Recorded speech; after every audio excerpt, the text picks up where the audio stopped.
What is up?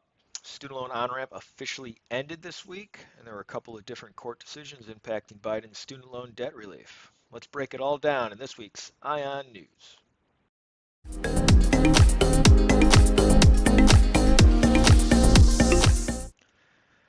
Anyway, the federal student loan on-ramp period ended at midnight on September 30th. Um, this was the on-ramp period that gave borrowers 12 months to adjust to making their student loan payments without any negative consequences for missed payments.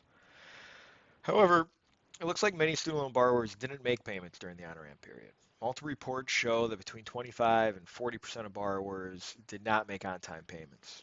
And according to a study by Credit Karma, about 70% of those borrowers who missed payments fear they're going to be unable to repay the accrued interest.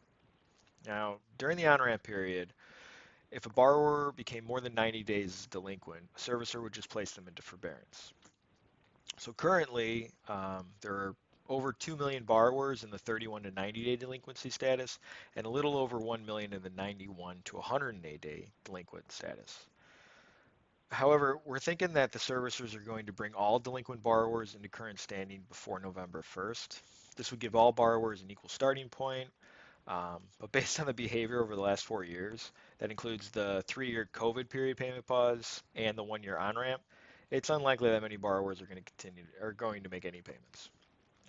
So colleges need to start moving their default aversion plans into high gear now. Those borrowers who have been hesitant to resume payments, probably because they've kept hearing promises of loan forgiveness by the Biden administration.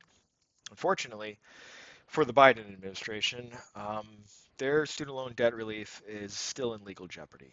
So, following the Supreme Court's decision to block Biden's initial student debt relief plan, where he was going to forgive a one time balance of up to $20,000 for borrowers, that plan was blocked last June in 2023.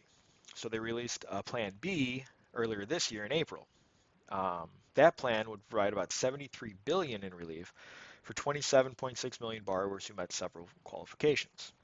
They even went so far as to email borrowers telling them that they would need to opt out if they don't want the automatic relief.